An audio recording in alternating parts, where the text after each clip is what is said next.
ప్రజలు సీతారామరాజు గారు లాంటి నిస్వార్థమైనటువంటి దేశభక్తుడు అతను మొట్టమొదటి స్థానంలో ఉన్నాడని నమ్మేవాళ్ళు నేను ఒక్కడిని. మరి సీతారామరాజు గారు ఏ అన్యాయాన్ని చూసినా సరే ఆలోచిద్దాం, నెమ్మదిగా దాన్ని పరిష్కరిద్దాం అనేటువంటి లక్షణం కాదు ఆయన. అంటే కొంతమంది నాయకులు, ఆ రోజుల్లో నాయకులు నెమ్మదిగా శాంతిగా వెళ్దామని కొంత అనుకుంటే, ఇతను మాత్రం తక్షణమే న్యాయం జరగాలి, నా కంటి ముందు ఏది అన్యాయం జరిగితే అన్యాయం ఎక్కడ జరిగిందో అక్కడే న్యాయం జరగాలి అనేటువంటి స్ఫూర్తితో ఉన్నటువంటి మహానాయకుడు మన అల్లూరి సీతారామరాజు గారు. ఈరోజు 101వ జయంతి వర్ధంతి సందర్భంగా ఇక్కడికి మనం అందరం వచ్చాము. కానీ నేను విగ్రహాన్ని చూసి నేను కొంచెం బాధపడ్డాను. ఎందుకంటే అంత మహనీయమైనటువంటి విగ్రహాన్ని ఒక్కసారి షూట్ చేయండి పాత్రికేయ మిత్రులారా.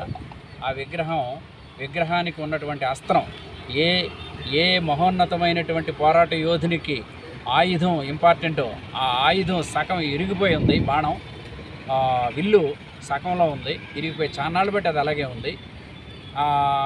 మనకి నిన్న మొన్న వచ్చిన నాయకుల యొక్క విగ్రహాలకు మాత్రం రోజుకు 3 రంగులు వేస్తారు, కానీ ఈ విగ్రహాన్ని మాత్రం ఎవరు పట్టించుకోవడం లేదు. మరి మన యోధుని ఎంత చక్కగా స్వాతంత్రంతో తిరుగుతున్నామంటే ఇలాంటి మహనీయుల యొక్క త్యాగం, ప్రాణాలు అరినటువంటి అల్లూరి సీతారామరాజు అమరయ్యే మనం పలుకుదాం.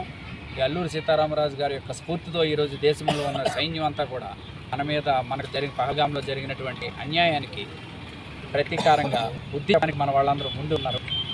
ప్రతి సైనికుడు ఒక్కొక్క అల్లూరి సీతారామరాజు, ఒక్కొక్క సుభాష్ చంద్రబోస్గా, ఒక్కొక్క భగత్ సింగ్గా మారి శత్రువులను చీల్చెండాడాలని